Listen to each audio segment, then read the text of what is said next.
मेरा नाम उदय है। मैं एक गरीब सफाई कर्मचारी जो अपने मोहल्ले की गलियों की सफाई लगाता था। मैं अपनी बेटी को शहर के सबसे महंगे प्राइवेट स्कूल में उसका एडमिशन करवाने के लिए ले गया था, क्योंकि मेरी बेटी पढ़ना चाहती थी।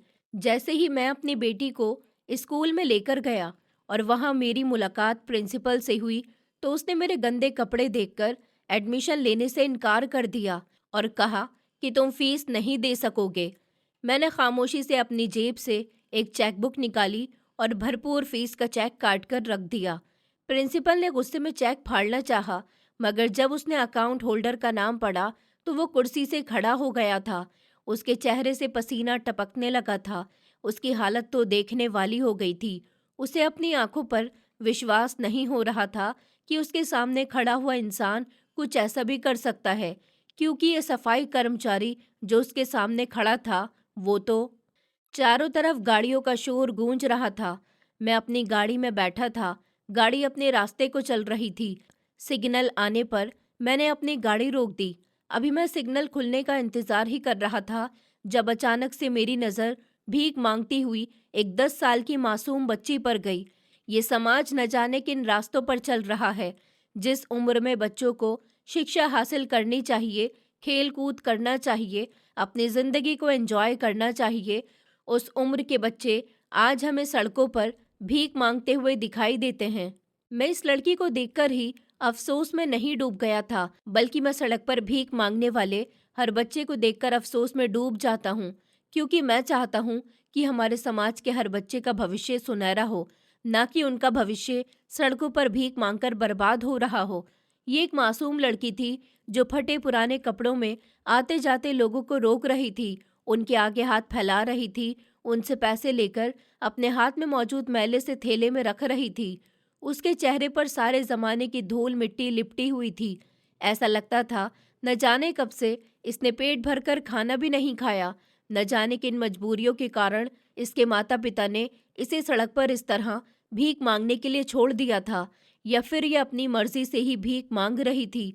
वो धीरे धीरे चलती हुई सड़क क्रॉस कर रही थी और फिर उस साइड पर आ गई थी जहां मैं अपनी गाड़ी रोककर खड़ा हुआ था। वो मेरे से आगे वाली गाड़ी में गाड़ी का शीशा बजाकर पैसे मांग रही थी। जैसे ही सिग्नल खुला और गाड़ी आगे बढ़ी, मैंने फौरन उसे रोककर पैसे देना चाहे, मगर वो मुझे देखे बिना ही आगे की तरफ बढ़ गई थी। उसके बाद थोड़ी सी दूरी पर जाकर मैंने उसे काफ़ी तलाश किया, लेकिन वो मुझे कहीं नज़र नहीं आई। मुझे अफसोस हुआ कि मैं उसकी मदद नहीं कर सका। फिर मैं भी आगे बढ़ गया। मैं एक आईपीएस ऑफिसर हूँ, एक ईमानदार आईपीएस ऑफिसर जिसने कभी भी अपराध को अनदेखा नहीं किया। मैं अपनी मेहनत के बलबूते आज इस पद पर तैनात हूँ। मेरे परिवार में मेरी एक छोटी बहन के अलावा इस दुनिया में मेरा कोई भी नहीं है। वैसे तो इस दुनिया में कई तरह के अपराध होते हैं। एक अपराध भोले भाले लोगों को बेवकूफ़ बनाने का भी होता है। सरकार, मिनिस्टर, बड़े बड़े ऐसे लोग होते हैं जो कई तरह के घोटालों में शामिल होते हैं, जिनसे हमारे देश की अर्थव्यवस्था खराब हो रही है। सबसे बड़ा मुद्दा आता है हमारे देश के युवाओं और बच्चों की पढ़ाई का मुद्दा, जहां अमीर माता पिता के बच्चे बिना मेहनत किए ही आगे बढ़ जाते हैं और गरीब माता पिता के बच्चे अच्छी शिक्षा के लिए तरसते रह जाते हैं। ऐसे काफ़ी सारे मुद्दे मेरे सामने आए। मैंने सोचा कि मुझे कुछ भी करके उन स्कूल और कॉलेजेस का काला चिट्ठा खोल कर रखना होगा, जहां गरीब और समझदार बच्चों की शिक्षा के साथ खिलवाड़ किया जा रहा है। मैं इस तरह के किसी केस की छानबीन कर ही रहा था, जब मेरी मुलाकात फिर से उसी बच्चे से हुई, जो फिर से मेरी कामयाबी का एक जीता जागता रास्ता बन गई थी। मैं अपने घर से निकल रहा था, जब पीछे से मेरी बहन ने मुझे आवाज़ लगाई, भैया, आज आप फिर से भूल गए क्या? मैंने रुककर ध्यान से उसकी बात सुनी और दिमाग दौड़ाया कि मैं क्या भूल रहा हूँ। तभी मेरी बहन ने मेरे कंधे पर आकर हाथ रख दिया और कहने लगी, भैया, आपको याद नहीं, आपने मुझसे वादा किया था कि जब मैं पास हो जाऊंगी तो आप मुझे रेस्टोरेंट में खाना खिलाने ले जाएंगे। आपको पता है कि मैं अपने किसी फ्रेंड वगैरह के साथ पार्टी नहीं करती और ना ही घर से बाहर ज़्यादा निकलती हूँ। मेरा चैन और सुकून तो आप ही हैं। मैं सिर्फ आपके साथ ही वक्त गुजारती हूँ। मैंने अपने दिल में सोचा, ओहो, मैं ये बात कैसे भूल सकता हूँ। मेरे लिए मेरी ज़िंदगी, मेरा संसार, मेरा सब कुछ मेरी इकलौती बहन संध्या ही थी। मम्मी पापा के मरने के बाद उसका ख्याल रखने वाला सिर्फ मैं ही था। वो अभी पढ़ाई कर रही थी। मैंने सोच रखा था कि मैं जल्द ही उसकी शादी किसी अच्छे लड़के के साथ करवा दूंगा। मैं उसकी हर ख्वाहिश पूरी किया करता था। मैंने कहा, सॉरी, मैं भूल गया था, मेरा तुमसे वादा रहा। मैं रात को आज जल्दी घर आ जाऊंगा और फिर हम लोग एक साथ डिनर करेंगे। मेरी बहन मेरी बात सुनकर खुश हो गई थी। उसने कहा, ठीक है भैया, फिर मैं राजू भैया और उषा दीदी से भी बोल देती हूँ, वो लोग भी तैयार हो जाएंगे। मैंने खुश होकर कहा कि हाँ हाँ, मेरी प्यारी बहन, उन लोगों से भी कह देना, आज रात हम सब होटल में खाना खाने के लिए जाएंगे। उषा और राजू हमारे घर के नौकर थे और मेरी बहन के फेवरेट नौकर, जो सिर्फ हमारे घर के नौकर ही नहीं थे, हमारे परिवार का सदस्य भी बन गए थे। उषा और राजू संध्या का बहुत ध्यान रखते थे। मैं तो ज्यादातर अपनी ड्यूटी पर ही होता था, पर मेरे पीछे वो दोनों मेरी बहन का मन लगाए रखते थे। मेरी बहन जहाँ भी जाती थी, उन लोगों को साथ ही लेकर जाती थी। ड्यूटी से घर पहुंचने के बाद तैयार होकर हम सब होटल में खाना खाने के लिए चले गए थे। जब हम लोग खुशी खुशी वहां से खाना खाकर होटल से निकल रहे थे, तब मैंने देखा कि वही बच्ची होटल के सामने सड़क पर भीख मांग रही थी। उसका हुलिया अभी भी वैसा ही था। उसे देखकर मुझे तरस आया था। मैंने सोचा कि मैं इसको अब कुछ पैसे दे देता हूँ। न जाने क्यों मैं इस बच्चे की तरफ अट्रैक्ट होता जा रहा था।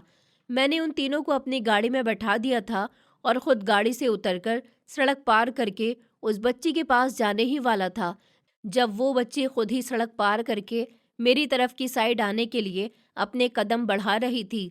जैसे ही वो आगे बढ़ी, एक गाड़ी वाले ने उसे टक्कर मार दी थी और वो बच्ची जमीन पर गिर पड़ी। मैंने जैसे ही यह हादसा देखा, मैं दौड़कर उसकी तरफ गया और उस बच्ची को अपनी बाहों में भर लिया। वो बहुत बुरी तरह से डरी हुई थी। मैंने कहा, बेटा, तुम्हें क्या हुआ है? तुम्हें कहीं चोट तो नहीं लगी ना? बीच सड़क पर भीड़ लग गई थी।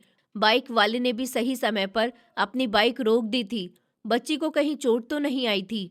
सड़क पर मौजूद सारे लोग बुरी तरह से डर गए थे। बाइक वाला भी हाथ जोड़कर माफी मांगने लगा, मगर बच्ची ने कहा कि अंकल, मैं ठीक हूँ, बस सामने से गाड़ी आती हुई देखकर मैं घबरा गई थी और गिर गई। मेरे साथ तो ऐसा होता रहता है। वो बिल्कुल ठीक थी, लेकिन फिर भी मैं उसकी तरफ से बहुत डर गया था और उसके लिए फिक्रमंद हो गया। मैंने उस बच्ची को उठाया और अपने साथ चलने के लिए कहा। वो मेरी गाड़ी में आकर बैठ गई थी। गाड़ी में पहले से ही मौजूद मेरी बहन और उषा, राजू ये सब देखकर हैरान रह गए थे। मैं इस बच्ची को लेकर अपने घर आ गया था। संध्या पूछने लगी कि भैया, ये बच्ची कौन है? क्या आप इसे जानते हैं? मैंने कहा, पता नहीं कौन है, सड़क पर भीख मांग रही थी, बेचारी गिर गई। न जाने क्यों मुझे इस पर तरस आया और मैं इसे उठाकर यहाँ ले आया हूँ। तुम इसके खाने का इंतजाम करवाओ, ये मुझे भूखी लग रही है और डरी हुई भी। बहुत मासूम बच्ची है। जब वो बच्ची तैयार हो गई तो उषा उसके लिए खाना लगा चुकी थी।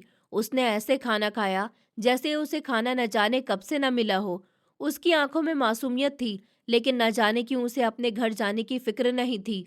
मैं उसके पास बैठ गया और उसके सर पर हाथ फेरते हुए कहने लगा कि बेटा, तुम्हारा नाम क्या है? उसने पलक झपकते हुए कहा कि अंकल, मेरा नाम दीपा है। मैंने कहा, अरे वाह, ये तो बहुत अच्छा नाम है बेटा। तुमने खाना खा लिया ना? और तुम हाथ धोकर साफ भी हो गई हो। चलो, मैं तुम्हें तुम्हारे घर लेकर चलता हूँ। तुम्हारा घर कहाँ है? मुझे बताओ। तुम्हारे माता पिता तुम्हारा इंतजार कर रहे होंगे। मैं उनके लिए भी खाना पैक करवा लेता हूँ। उसने कहा, नहीं अंकल, मेरा कोई घर नहीं है। ये बात सुनकर मेरे होश उड़ गए। मैंने कहा, क्या? तो फिर तुम कहाँ रहती हो बेटा? उसने कहा, अंकल, मैं तो कहीं भी रह लेती हूँ। सड़क पर भी सो जाती हूँ, फुटपाथ पर भी सो जाती हूँ और कभी किसी के दरवाजे के आगे भी सो जाती हूँ। ये सुनकर मुझे उसकी बातों पर फौरन विश्वास हो गया था, क्योंकि उसका मासूम चेहरा और उसकी नमी भरी आंखें उसके कहे गए शब्दों की सच्चाई को जाहिर कर रही थी। मेरी बहन भी हमारे पास ही बैठी हुई थी। उसे भी इस बेचारी बच्ची पर बहुत तरस आया था। मैंने कहा, बेटा, तो क्या तुम बिल्कुल अकेली हो? तुम्हारे आगे पीछे कोई नहीं है? उसने कहा कि जी अंकल, मेरा कोई नहीं है। पिछले 6 महीने पहले मेरे माता पिता का एक्सीडेंट हुआ था, जिसमें उनकी मौत हो गई, और बस तब से ही मैं लवारिसों की तरह सड़कों पर इधर से उधर भटकती रहती हूँ। मुझे कोई अपने घर में जगह नहीं देता। मम्मी पापा के मरने के बाद लोग कहते थे कि जाकर भीख मांग और अपना गुजारा कर ले। तो मैं भीख मांगकर जो पैसे आते हैं, उनसे कुछ भी खरीद कर खा लेती हूँ। जब मेरे मम्मी पापा जिंदा थे, तब मेरी जिंदगी ऐसी नहीं थी, लेकिन उनके जाने के बाद तो कोई मुझे प्यार ही नहीं करता। संध्या ने मेरी तरफ देखा और कहने लगी, भैया ये बच्ची कितनी प्यारी है, क्या हम इसे अपने पास रख सकते हैं? मैंने उस बच्ची के बालों में हाथ फेरा और कहा कि बेटा, हम हैं तुम्हारे पास, तुम हमारे घर में रहोगी। मैं एक पुलिस वाला था, इतनी आसानी से किसी बच्चे की बात पर भी विश्वास नहीं कर सकता था, लेकिन इस बच्ची के अंदर एक अजीब सा खिंचाव था जो मुझे इसकी तरफ ले जा रहा था, और इसकी एक एक बात मुझे बिल्कुल सच लग रही थी। दीपा अब हमारे साथ हमारे घर में रहने लगी थी। मैंने जब दीपा की इन्वेस्टिगेशन करवाई तो वो सब कुछ सच निकला जो कुछ दीपा ने मुझे बताया था। अब मुझे उस पर और भी ज़्यादा तरस आने लगा था। एक बार मैंने दीपा से पूछा कि बेटा, मैं तुम्हारा स्कूल में एडमिशन करवाना चाहता हूँ, क्या तुम पढ़ना चाहती हो? उसने कहा, जी अंकल, मैं पढ़ना चाहती हूँ, बल्कि मेरे माता पिता भी यही चाहते थे। उनका सपना था कि मैं अच्छे स्कूल में पढ़ूं और बड़े होकर खूब कामयाब बनूं। लेकिन इतना कहकर वो अचानक खामोश हो गई और उसकी आंखों में आंसू आ गए। मैंने कहा, बेटा लेकिन क्या हुआ? उसने बड़ी मासूमियत से कहा कि अंकल, मेरे पापा सफाई कर्मचारी थे। वो दिन निकलने से पहले गली मोहल्ले की सड़कों की सफाई लगाया करते थे। हम लोग गरीब थे, लेकिन मेरे मम्मी पापा मुझे बहुत प्यार करते थे। मैं उनकी इकलौती बेटी थी। पापा मुझसे हमेशा यही कहते थे कि बेटा, मैं तुम्हारा प्राइवेट स्कूल में एडमिशन कराना चाहता हूँ, लेकिन उनकी सैलरी इतनी नहीं थी। मैं सरकारी स्कूल में पढ़ रही थी। पापा कहते थे कि सरकारी स्कूल में पढ़ने से मेरी बेटी को वो एक्टिविटीज़ नहीं मिलेंगी जो प्राइवेट स्कूल में मिलती हैं। मेरे पापा ने मेरे लिए बड़ी मेहनत करके पैसे जोड़े थे और वो शहर के सबसे बड़े प्राइवेट स्कूल में मेरा एडमिशन करवाना चाहते थे। लेकिन जब पापा मुझे वहाँ लेकर गए तो वहाँ उनके हुलिये को लेकर किसी ने भी मुझे एडमिशन नहीं दिया और मुझे और पापा को डांटकर स्कूल से बाहर निकाल दिया। उन्होंने कहा कि तुम एक मामूली सफाई कर्मचारी हो, तुम्हारी बेटी को इस स्कूल में एडमिशन नहीं मिलेगा। यहाँ बड़े लोगों के बच्चे आते हैं। ये जिस सरकारी स्कूल में पढ़ती है उसे वहीं पढ़ने दो, इसकी जगह वहीं है। फिर मेरे पापा ने दोबारा दूसरे स्कूल में मेरे एडमिशन की कोशिश की और वहाँ भी कुछ ऐसा ही हुआ। लेकिन मेरे पापा ने बहुत कोशिशें की तो वहाँ मुझे एडमिशन तो मिल गया था, लेकिन फिर मेरे मम्मी पापा का एक्सीडेंट हो गया और फिर उसके बाद सब कुछ खत्म हो गया। मैं स्कूल नहीं जा पाई। मेरी पढ़ाई पूरी तरह से बर्बाद हो गई और मेरी जिंदगी भी। इतना कहकर वो अपनी आंखों पर हाथ रखकर रोने लगी थी। उसकी बात सुनकर मेरे दिल को बहुत तकलीफ हुई थी। हमारे सिस्टम को न जाने क्या हो गया। क्या गरीब के बच्चे बड़े स्कूल में नहीं पढ़ सकते? दीपा की उसके पिता के काम और उनके हुलिये की वजह से उनकी स्कूल में इंसल्ट हुई और दीपा को एडमिशन भी नहीं दिया गया, सिर्फ इसलिए क्योंकि उसका पिता गरीब था, एक सफाई कर्मचारी था। मैंने फैसला कर लिया था कि मैं दीपा का शहर के महंगे और सबसे बड़े स्कूल में एडमिशन कराऊंगा, लेकिन साथ ही उन लोगों को सबक भी सिखाऊंगा जिन्होंने दीपा के पिता को बेइज्जत किया। लेकिन उसके लिए मुझे कुछ ऐसा करना होगा जो पूरे सिस्टम को बदल कर रख देगा। मैंने दीपा से वादा किया था कि मैं उसके पिता का सपना पूरा करूंगा। मैंने अपना गेटअप पूरी तरह से बदल लिया था और मैं दीपा का पिता बन गया था। रमन दास, सफाई कर्मचारी, एक ऐसा इंसान जिसके चेहरे पर जमाने की सख्तियां और तजुर्बे की लकीरें साफ तौर पर दिखाई दे रही थी।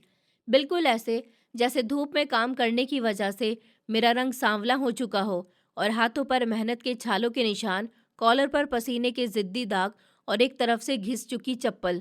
सर पर एक मैला सा रुमाल बांध लिया ताकि माथे से बहने वाला पसीना आंखों में चुभन पैदा ना करे। मैं हाथ में झाड़ू लेकर सुबह सवेरे गलियां साफ करने के लिए निकल चुका था ताकि लोग मुझे एक सफाई कर्मचारी समझने लगे। और मेरी इकलौती बेटी बन चुकी थी दीपा। उसने भी एक सफ़ेद रंग का सिंपल सा फ्रॉक पहन रखा था जिसे पहनकर वो मेरे घर आई थी। उसके बालों में दो छोटी छोटी चोटियां थीं जिनमें लाल रंग के सस्ते पॉनीटेल डले हुए थे। दीपा की आंखों में आज एक अजीब सी चमक और खुशी थी क्योंकि आज वो मेरे साथ उस बड़े स्कूल में जा रही थी जहां उसके पिता की बेइज्जती की गई थी। मैं 2 पहिया रिक्शा में बैठकर दीपा को लेकर निकल गया था। सड़कें साफ सुथरी हो गई थी, फुटपाथों पर सुंदर पेड़ और फूलों की क्यारियां नजर आने लगी थी और ट्रैफिक का शोर भी धीमा हो गया था। यहाँ पुरानी खटारा वैगन्स और बसों की जगह चमकीली और लंबी गाड़ियों ने ले ली थी। मर्सिडीज, ऑडी और लैंड क्रूजर जैसी गाड़ियां सड़क पर ऐसे तैर रही थी जैसे पानी पर कश्तियां। इन चमकती हुई गाड़ियों के बीच में इस पुराने रिक्शा में बैठकर जा रहा था। एक अजीब और अजनबी इंसान लग रहा था, क्योंकि मुझे ऐसे हुलिये में कोई नहीं जानता था, कोई पहचान नहीं सकता था। पास से गुजरने वाले कार सवार अपनी एयर कंडीशंस गाड़ियों के बंद शीशे के पीछे से मुझे नागवारी भरी नजरों से देख रहे थे, जैसे मैंने इस सड़क पर आकर कोई जुर्म कर दिया हो।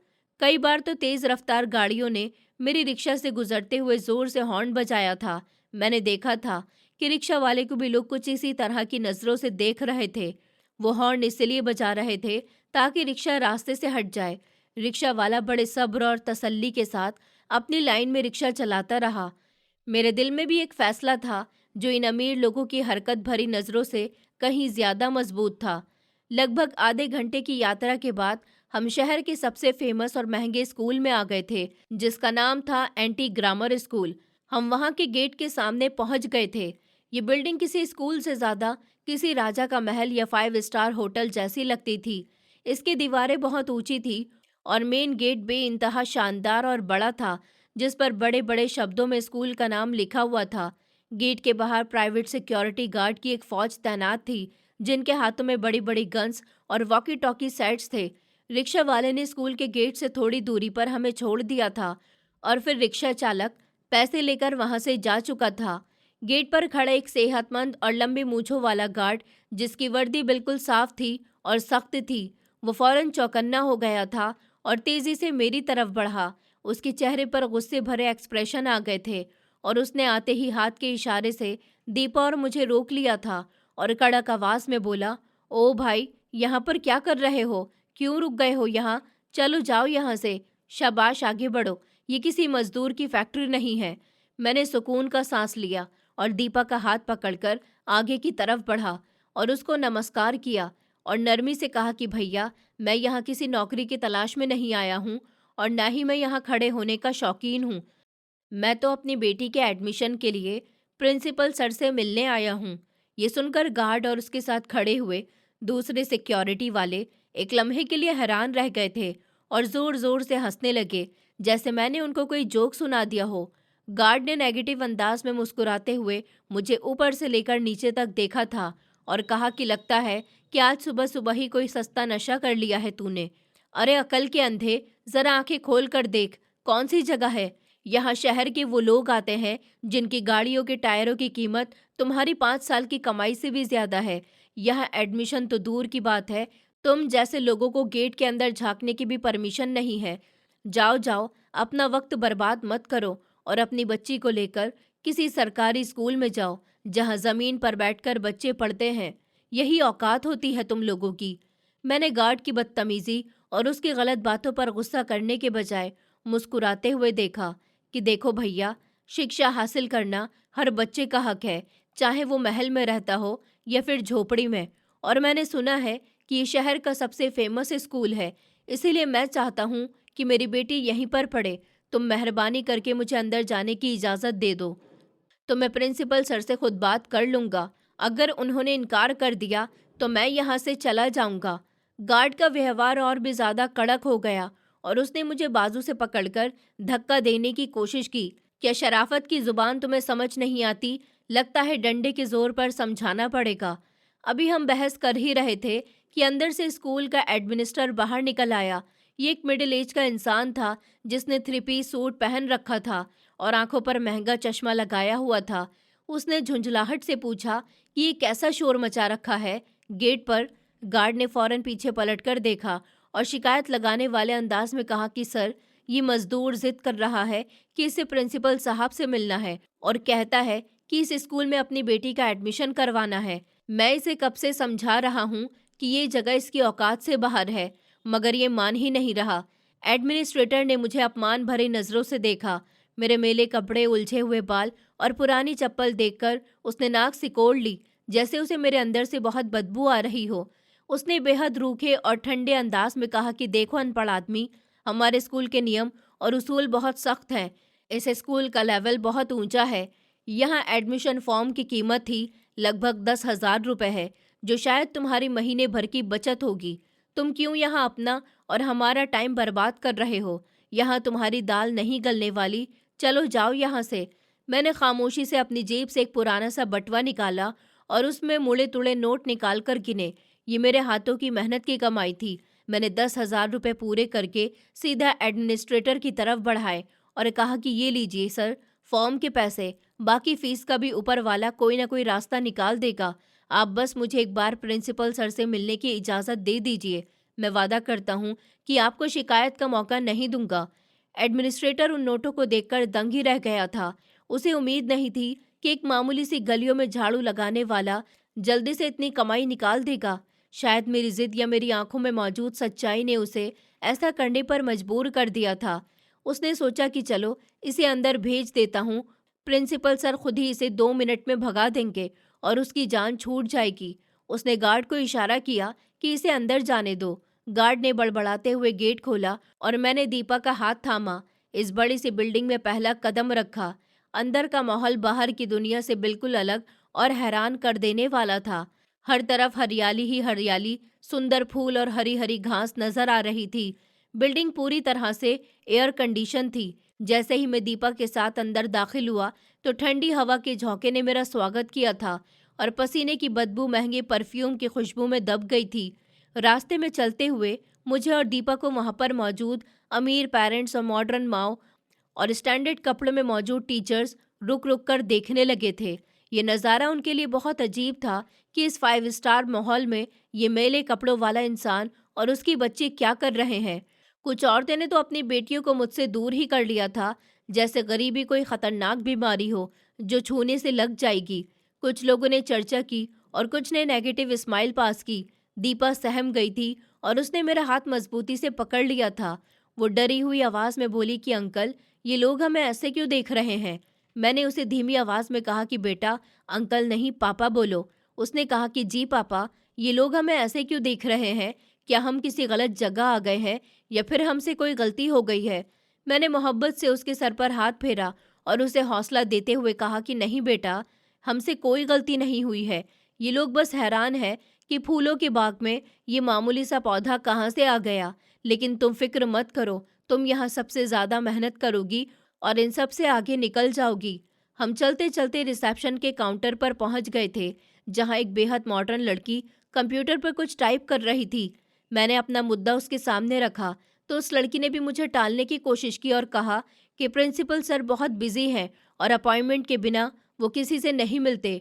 मगर मैंने हार नहीं मानी थी और उससे बहुत नरमी से रिक्वेस्ट की थी कि मैं बहुत दूर से आया हूँ और सिर्फ 5 मिनट की बात है। मेरे लगातार जिद करने पर उस लड़की ने लाचारी से फ़ोन उठाया और अंदर बात की। कुछ देर के बाद उसने फ़ोन रख दिया और हैरानी से मुझे देखते हुए कहने लगी, पता नहीं आज प्रिंसिपल सर का मूड कैसे ठीक है। उन्होंने तुम्हें अंदर बुलाया है, लेकिन याद रखना सिर्फ 5 मिनट है तुम्हारे पास और ख़बरदार अंदर कोई उल्टी सीधी हरकत मत करना। मैंने उसको धन्यवाद कहा और दीपा को लेकर कॉरिडोर के आखिर में मौजूद प्रिंसिपल ऑफिस की तरफ बढ़ गया था। ऑफिस के दरवाजे पर एक बड़ा सा पीतल का बोर्ड लगा हुआ था, जिस पर इंग्लिश में मिस्टर अशोक अग्रवाल प्रिंसिपल लिखा हुआ था। मैंने दरवाज़ा खटखटाया और अंदर से एक भारी आवाज़ आई, कम इन। मैं दरवाज़ा खोलकर अंदर दाखिल हुआ तो मेरी आंखें खुली की खुली रह गईं।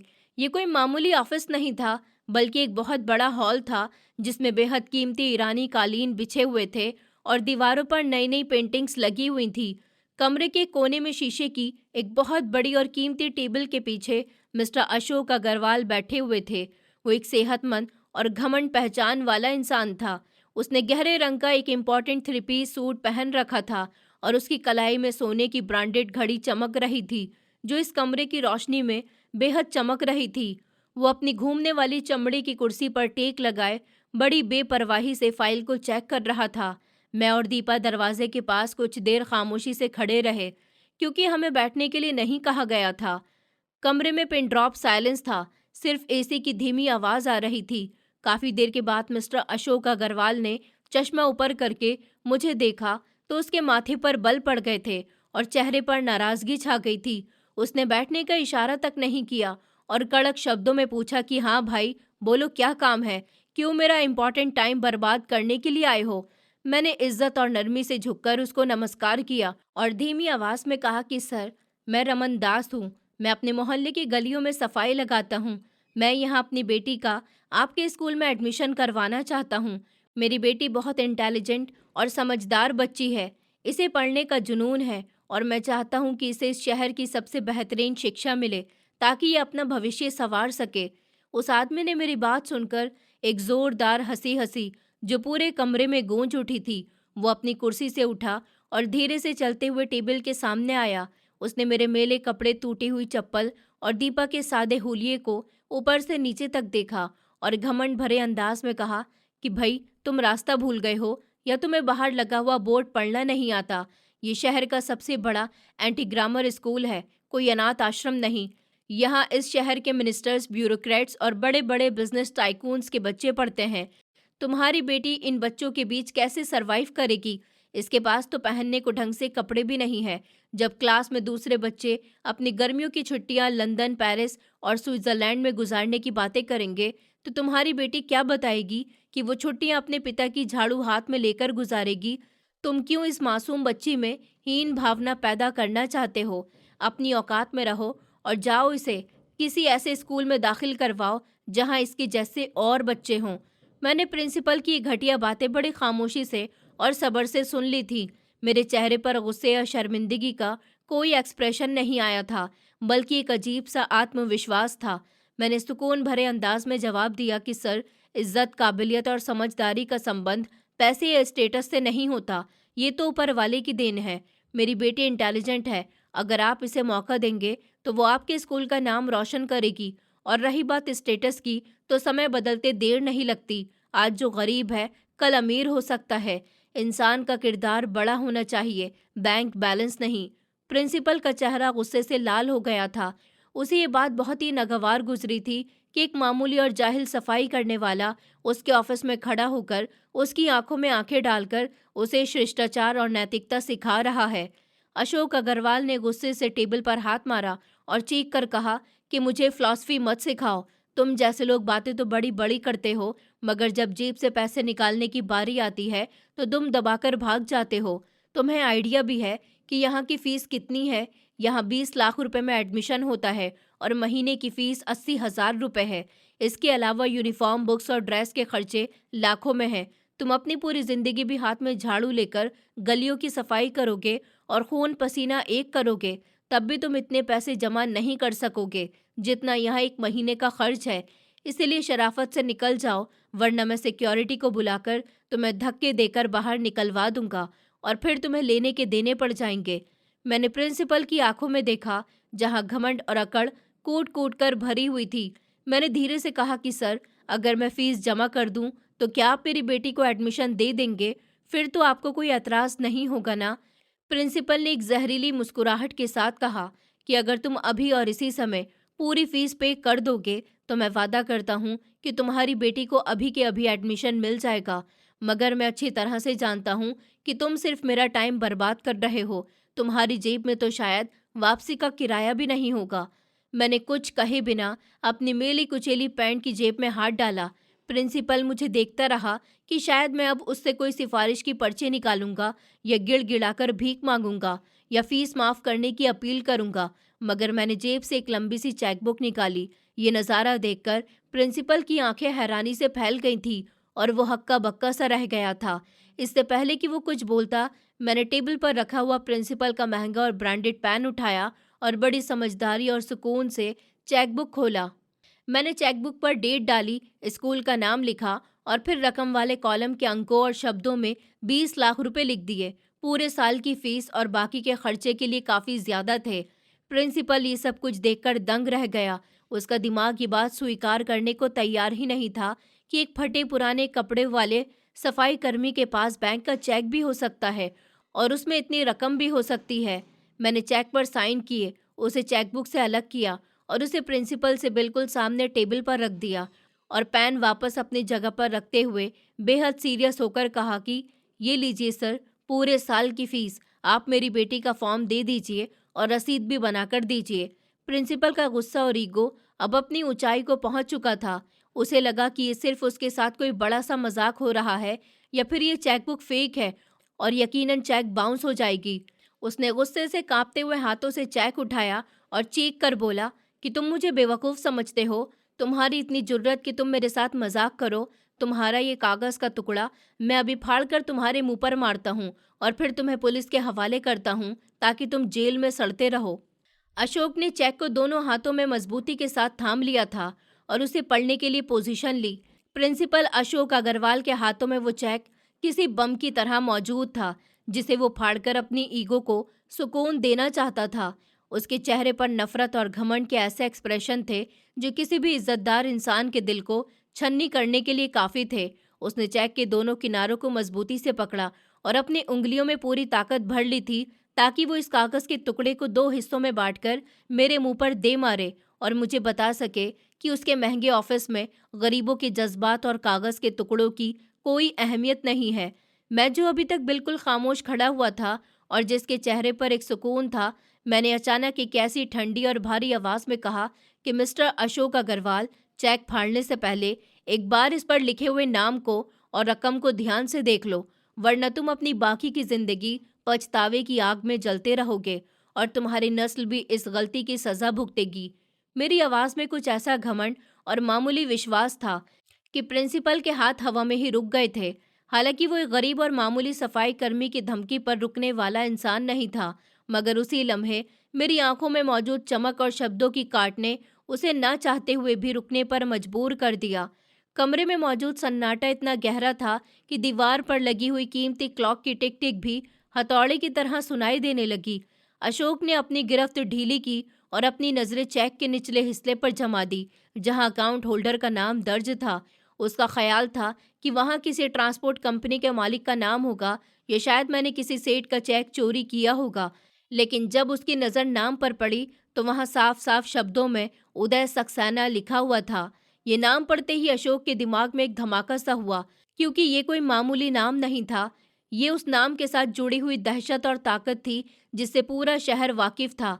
अशोक का दिमाग चकराने लगा और उसे समझ नहीं आ रही थी कि एक सफाई कर्मचारी के पास उदय सक्सेना का सिग्नेचर हुआ और क्रॉस किया हुआ ओरिजिनल चेक कैसे आ सकता है।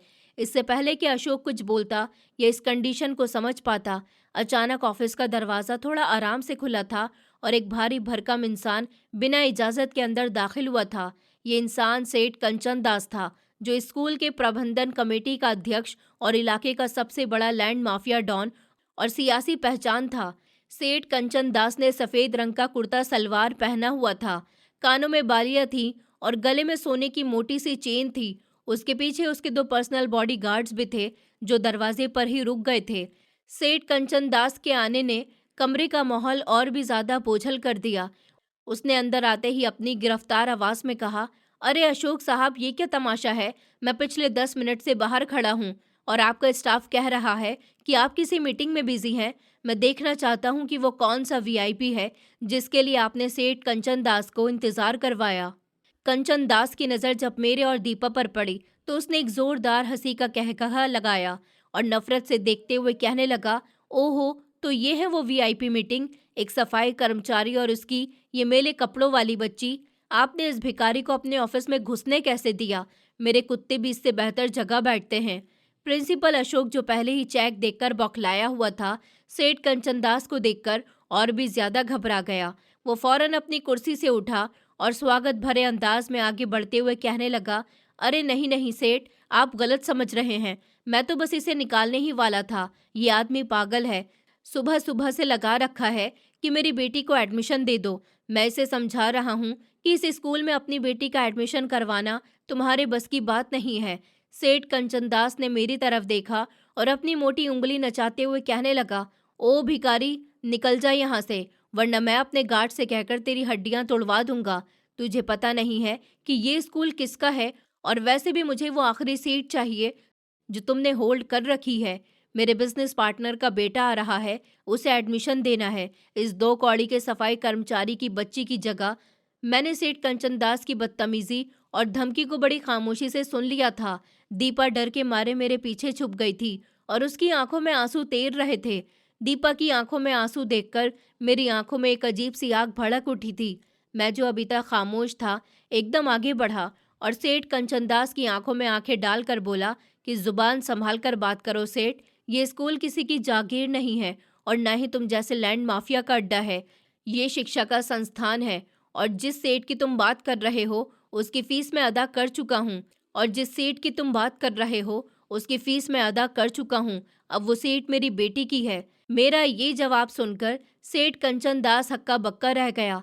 आज तक किसी ने उसके सामने ऊंची आवाज में बात करने की भी कोशिश नहीं की थी और एक सफाई कर्मचारी उसे आंखें दिखा रहा था। सेठ कंचन दास का चेहरा गुस्से से लाल हो गया। वो अशोक की तरफ पलटकर चिल्लाया, अशोक, ये क्या बकवास कर रहा है? इसने फीस अदा कर दी है, इसकी औकात है फीस देने की। अशोक सक्सेना ने कांपते हुए हाथों से वो चेक सेठ कंचन दास की तरफ बढ़ाया और लड़खड़ाती हुई आवाज में कहा कि देखिए सर, यही तो प्रॉब्लम है। इसने अभी अभी ये चेक दिया है और ये कोई मामूली चेक नहीं है। जरा इस पर लिखा हुआ नाम देखिए। सेठ कंचन दास ने गुस्से से उसके हाथ से चेक छीना और उस पर नजर डाली। जैसे ही उसने उदय सक्सेना का नाम पढ़ा तो उसके चेहरे पर एक शैतानी मुस्कुराहट आ गई थी। उसने सोचा कि उसने चोरी पकड़ ली है। इसने चेक हवा में लहराते हुए कहा, वाह वाह, ये तो माजरा है, चोरी का माल और सीना जोरी। अरे ओ भिखारी, ये चेक तूने कहाँ से चुराया?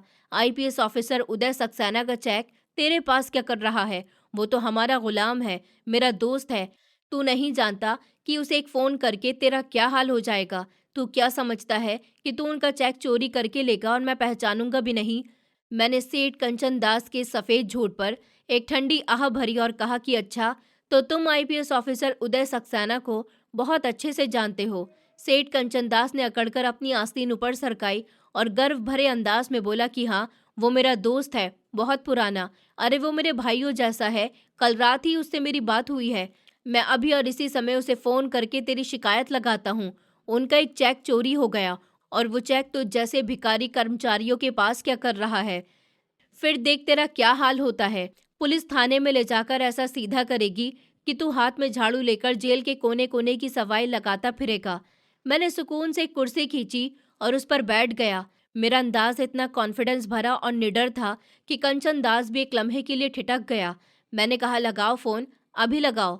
मैं भी देखना चाहता हूँ कि तुम्हारी आईपीएस ऑफिसर उदय सक्सेना से कितनी दोस्ती है। और हाँ, स्पीकर पर लगाना था कि मैं भी सुन सकूं। ये चैलेंज सुनकर सेठ कंचन दास फंस गया था।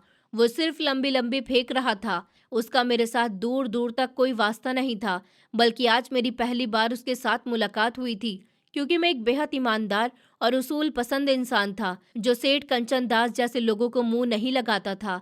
लेकिन अब अपनी इज्जत बचाने के लिए सेठ कंचन दास ने मोबाइल निकाला और एक नाटक करने के लिए उसने फोन कान से लगाया और फर्जी बातें करने लगा। हेलो जी उदय साहब, मैं कंचन दास बात कर रहा हूँ। जी जी, वही दिक्कत है, एक चोर आपका चेक लेकर आया है। मैं उसके सामने बैठा मुस्कुरा रहा था और मेरी ये मुस्कुराहट सेठ कंचन दास को जहर लग रही थी। मैंने अचानक टेबल पर जोर से हाथ मारा, जिससे सेठ कंचन दास का मोबाइल हाथ से गिरते गिरते बचा था। मैंने तेज आवाज में कहा कि बस करो ये नाटक सेठ। आईपीएस ऑफिसर उदय सक्सेना इस समय फोन नहीं उठा सकता, क्योंकि वो इस समय एक बहुत ही अहम मिशन पर है और तुम जैसे झूठे और मक्कार लोग उसके करीब भी नहीं भटक सकते। सेठ कंचन दास ने गुस्से से फोन जेब में डाला और अपने गार्ड्स को आवाज दी, अंदर आओ और इसकी टांगे तोड़ दो। मैं पुलिस को बाद में देख लूंगा, आज मैं इसे जिंदा नहीं छोड़ूंगा। दरवाजे पर खड़े गार्ड्स बंदूक ताने अंदर दाखिल हुए। ये देखकर दीपा चीखें मारकर रोने लगी थी।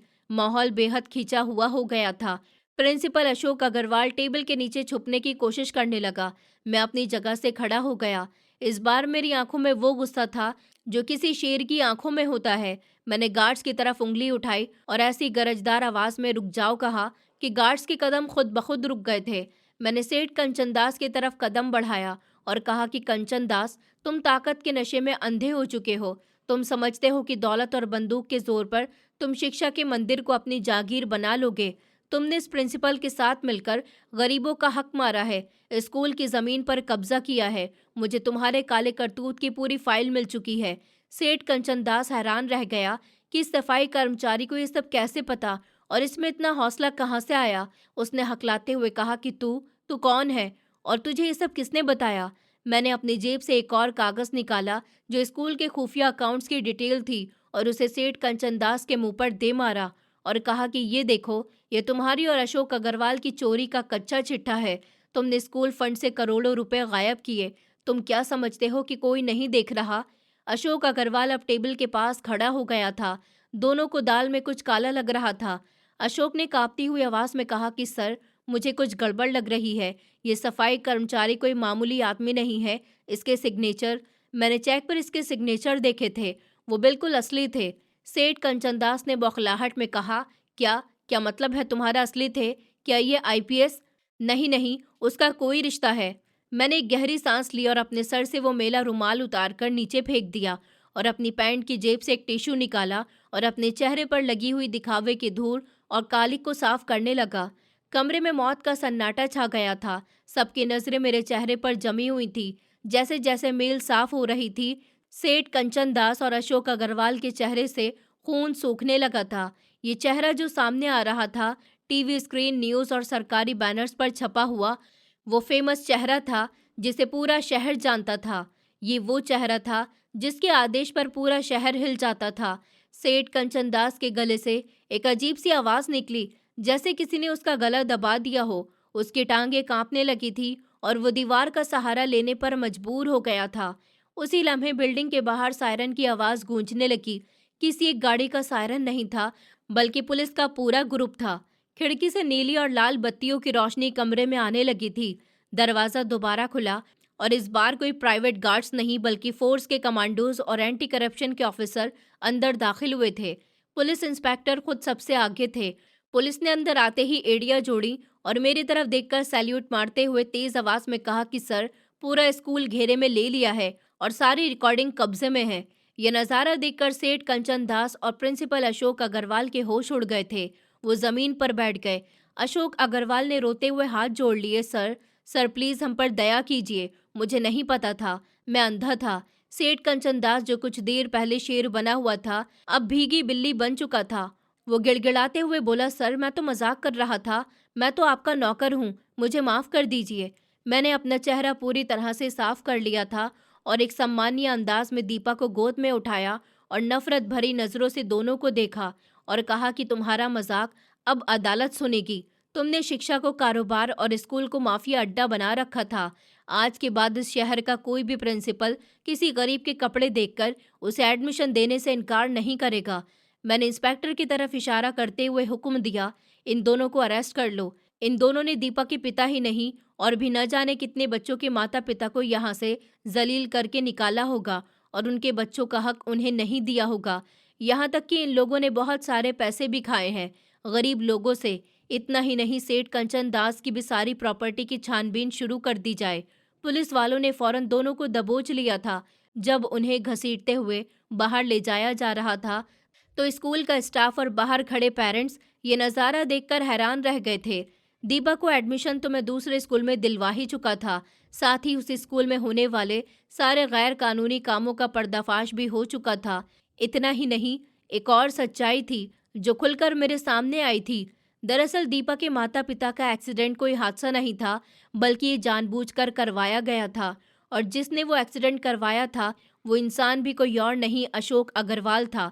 जब दीपा के पिता उसका एडमिशन करवाने के लिए उसे स्कूल में ले गए थे और उनकी बेइज्जती करके उन्हें वहां से निकाल दिया गया था, उसके बाद उन्होंने आरटीआई के माध्यम से अपनी बेटी को स्कूल में अच्छी शिक्षा दिलवाने की कोशिश की थी। जहां जो सीट दीपा के नाम पर आई थी, उसे भी किसी अमीर आदमी ने खरीदने की कोशिश की और दीपा के पिता को ब्लैकमेल किया कि अगर तुमने ये सीट नहीं छोड़ी तो अच्छा नहीं होगा। दीपा के पिता डटे रहे और उनका कहना यही था कि मैं अपनी बेटी को शहर के बड़े प्राइवेट स्कूल में शिक्षा दिलवाना चाहता हूँ। मैं अपनी बेटी की शिक्षा के लिए कुछ भी कर सकता हूँ। इसलिए उस स्कूल के प्रिंसिपल ने दीपा के माता पिता का एक्सीडेंट करवा दिया और शहर के एक अमीर बिजनेसमैन के बेटे को दीपा की सीट दे दी। उन लोगों को भी हमने अरेस्ट किया, उनको भी उनके किए की सजा दी। अगले दिन मैं अपना सफाई कर्मचारी वाला रूप उतारकर अपने असली रूप में आ चुका था। मीडिया के दर्जनों रिपोर्टर्स माइक और कैमरे लेकर आगे खड़े थे। एक रिपोर्टर ने आगे बढ़कर सवाल किया कि सर, ये सब क्या है? आपने सफाई कर्मचारी का रूप धारण क्यों किया? मैंने कैमरे की तरफ देखा और एक ऐसी लाइन कही जिसने पूरे सिस्टम को हिलाकर रख दिया। मैंने कहा कि मैंने ये रूप इसीलिए धारण किया था क्योंकि मैं फाइलों में लिखी रिपोर्ट पर विश्वास नहीं रखता था। मैं देखना चाहता था कि मेरे सिस्टम में गरीब पिता के साथ कैसा सलूक होता है, और आज मैंने उसे अपनी आंखों से देख लिया कि यहाँ काबिलियत नहीं बल्कि जेब देखी जाती है। मैंने दीपा के सर पर हाथ रखा और मुस्कुराकर कहा कि ये मेरी बेटी नहीं है, ये एक मामूली सफाई कर्मचारी की बेटी है जिसकी जान इसीलिए ले ली गई क्योंकि वो अपनी बेटी को शहर के प्राइवेट स्कूल में अच्छी से अच्छी शिक्षा दिलवाना चाहता था। मैंने इसे गोद ले लिया है, अब से ये मेरी जिम्मेदारी है और मैं इसके पिता का सपना भी पूरा करूंगा और इसकी हर ख्वाहिश भी पूरी करूंगा। मैं आप लोगों से भी यही कहना चाहता हूँ कि आप लोग भी ऐसे लोगों को तलाश कीजिए जिन्हें आपकी मदद की, आपके सहारे की ज़रूरत है।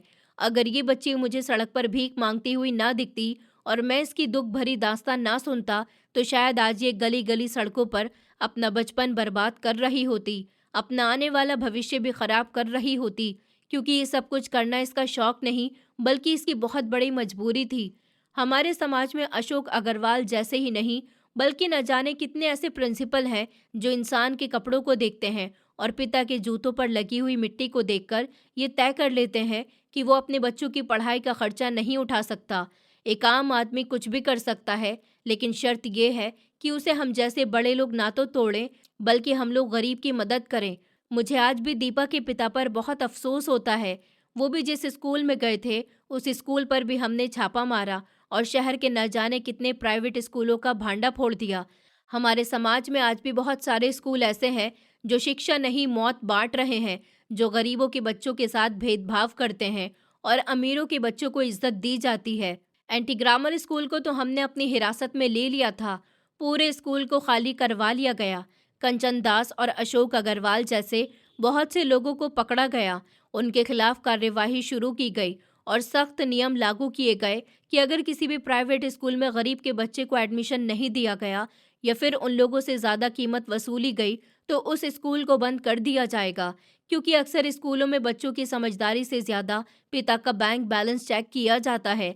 दीपा भी खुश है और आज वो अपने पैरों पर खड़ी है। ये कहानी बहुत सालों पुरानी है। आज दीपा जवान है और अच्छी शिक्षा हासिल करने के बाद वो एक प्रोफेसर की नौकरी कर रही है और बड़े पद पर है। मैंने दीपा का हमेशा साथ दिया और मैं चाहता हूँ कि दीपा ही नहीं बल्कि हमारे समाज के सभी बच्चों को अच्छी से अच्छी शिक्षा देकर उन्हें कामयाब बनाने में उनकी मदद करनी चाहिए। दोस्तों, उम्मीद करती हूँ आपको हमारी कहानी पसंद आई होगी। कहानी पसंद आई है तो वीडियो को लाइक करें, चैनल पर नए हैं तो चैनल को सब्सक्राइब करें और हाँ, नोटिफिकेशन बेल को ज़रूर दबाएं ताकि अगली अपडेट सबसे पहले आपको मिले।